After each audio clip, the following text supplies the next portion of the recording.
Hey y'all, it's Taylor and I'm back with another video. Today I'm answering some questions that I got on my Instagram regarding my business, ARIA and BRIN. If you're new here, I owned an online boutique and I opened it in March of 2019 and we are still going strong amidst all the craziness of 2020 and we're just working through it. So I'm really excited to answer some of these questions and I hope that you enjoy, you learn something new, and maybe this helps you out along your journey. So the first question is, what is the biggest challenge of running ARIA and BRIN? And I think that the challenges differ every single day. When I first started, I think it was trying to kind of be aware of what I really needed to do and kind of the logistics behind it, and to make sure I was running a legit business.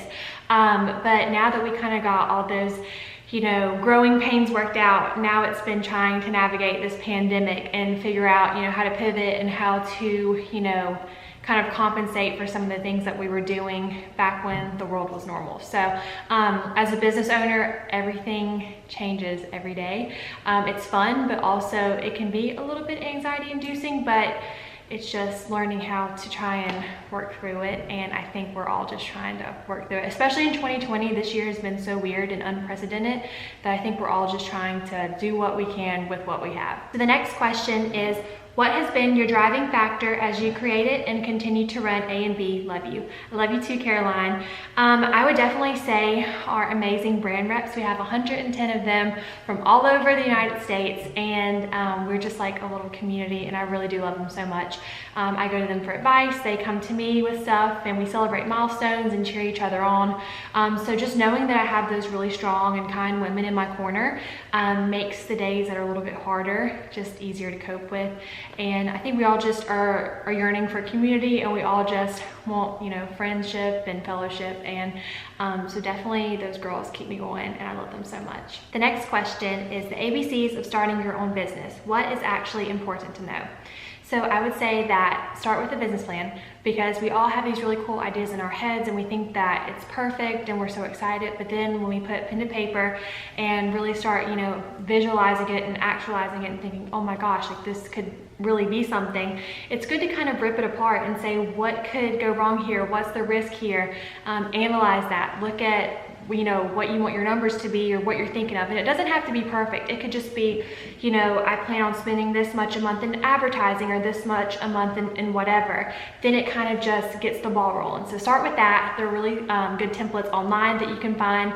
And then I would say I would go about your business in a way and start your business in a way that's legit and that's, through your state or whatever. I'm in North Carolina, so I know that I spent many times going down to the county and chatting with them and then calling, the state on the phone and saying, okay, how should I do this? I called a CPA. I talked to some of my family members who are in business. I just wanted to make sure I was covering all my bases and that I was doing the best that I could with the knowledge that I had. So definitely start it in a way that's legit and you'll really be happy that you did. What is the most rewarding part of being a brand owner? So there are a lot of rewarding aspects to this job and I love it so much. But I think for me, whenever I get those messages from one of our customers saying, I feel really confident in this outfit, or I never really wanted to wear a blouse that, maybe showed a scar or that showed a part of my body that I wasn't super comfortable with. Whenever I hear that, oh, it just stops me in my tracks. And I can actually think back to times where people have sent me those messages, and I've just cried and cried because I'm like, that's so personal and so sweet. And that I think sometimes as women, what we wear is really special to us, and it can really give us the energy to push through a day or the confidence to kind of feel really good about ourselves. And knowing that people feel good in ARIA and BRIN is just so rewarding. Who/what was the inspiration for your boutique? I would say my 14-year-old self was my encouragement through this. If you followed along here for a while, you know that I had open heart surgery whenever I was 14. And after the surgery, I just felt really down on myself. I was trying to kind of process my emotions. I was kind of bummed that I didn't see more representation of girls that looked like me and had my scar. And I thought, one day I want to do something that I can, share with the world that will be a space of inclusion and stuff like that. So we're working day by day to further that mission and further those goals. But we're taking small steps, and every little win is a win, no matter how small it might feel. So I'm doing this for my past self, and I hope that I can inspire some people along the way. So I got a couple of questions saying, how do you pick out pieces to put in the shop? How to decide on what pieces to carry. Everything is always so gorgeous. Thank you so much. I definitely had started with a vision board at the beginning of the business, and I said, this is what I want it to be. And then if you're a business owner or you're going into business, you'll understand that sometimes that vision board can kind of change throughout the process, because you say, okay, you know, in my mind, I thought that that style was like perfect, but it didn't really sell well, or it didn't have the reaction that I thought it would. So we're always evolving. So I would say that I try to stay true to my personal style and then go from there, and then get insight from some of our brand reps and some of our customers. But for 2021, my goal really is to pick pieces that I genuinely love. And don't get me wrong, there have been so many pieces that I really do love, but I want to be super intentional with every single piece that comes into ARIA and BRIN, especially for 2021. That is our #1 goal, is just to have pieces that are versatile, that are, you know, that can grow up with our customers. I think that's one thing that I've really learned, is that, you know, trends come and go, but I really want to, you know, give some timeless staples that a girl can wear as she grows up and, you know, goes to the workforce, or, you know, to a job interview or dinner with friends or something like that. So we're changing every day. We're figuring out every day what we want to do, but we're just working with it. And I think that's the kind of fun part of owning a business. And then circling back around, like, you know, the more detailed part of picking it out, we have many vendors that we trust and that we work with, and sometimes they'll send us like a line sheet before things come out, and they'll say, hey, you know, we're going to be putting this on our site next week. We want to give you a first, you know, glance at it to kind of check it out and see what you like, and then we'll kind of make contact, and I'll order some stuff. So that's usually how that goes, and it's really cool that we have formed so many cool relationships with those vendors. Okay, so I got a couple of questions asking about, how do you deal with mean people, any stories from the business that you can tell us, LOLT, the not so glamorous side of owning a business, things like that. So I would say to deal with mean people. I think at, you know, any job that you have, or, you know, whatever you do in life, there's always going to be people that just really aren't in your corner, or maybe not in it for the right reasons. And you know what? That's on them. That's okay. I saw a quote one time that said, you could be the best, ripest peach at the farmer's market, but there are still going to be people who don't like peaches. So, you know, that's just what it is. You take it with a grain of salt, and you just move on, because it's really not worth harboring all that frustration and energy. I got stuff to do. I got a business to run. I got all these hats to wear, and I'm trying to make it all work. And, you know, taking all this time out of my day to really just like harbor on if someone doesn't really like me, it's just, you just let it go. And I think it's different if someone's giving you constructive criticism, or, you know, whatever. But if someone's just being mean, or, you know, that kind of thing, you just learn to let it go. The next question is, what are you most proud of with ARIA and BRIN? And I'm proud of many things. I'm proud of the community of women that we are bringing together. I'm proud of the organizations and foundations that we've been able to support. And I'm proud that I'm not in debt, which is just a real blessing right now. I know that, you know, one day when we think about warehouse space or whatever, that might be a different story. But right now, you know, it's not like I had tons of money to get here. It's very from the ground up, and I'm really proud knowing that, you know, I can look back on it and know I didn't, you know, take a bunch of investment money or whatever. It's just really from the heart. And, you know, it's awesome for businesses who do get that, and I know that they're succeeding and they have their space to thrive, and they should be proud too. But I'm proud of my own little way that we haven't taken any money from any outside investors or anything like that. How to deal with imposter syndrome. Oh, that's a good one, because I think that's something that we all deal with. I was actually reading up on it a couple of weeks ago, because me and a friend got to talking about it. And it says like 70% of people experience that at some point in their life. And I've definitely felt like it too. I've had those like really great moments where I'm like, wait, like, am I even doing this right? You know, I felt like I didn't exactly go to school for this. I went to school for communications and public relations, which definitely helps. But, you know, I didn't know all the ins and outs of business, and I didn't know all the logistics and all of that. And so sometimes I think like, am I doing this wrong? Like, when is it gonna like fall through? And you know, I don't really know how you exactly deal with that, because you know, it would be one thing to just come on here and say, it's gonna get better, just keep believing in yourself. But I think we're all just trying to figure it out every day. And I know for me, you know, when I do think about that, I just have to remind myself, like, you're doing it. Like, this is you, and this is the people that support you and the people that are in your corner. And you know what? Like, just keep pushing on. So I wish I could give like more wise insight, but I think I'm trying to learn that too and figure it out. So I guess we'll just figure it out together. And if you find any, you know, tips or tricks, please send them my way. Oh, this is a really good question. Are you where you thought you'd be when you first started?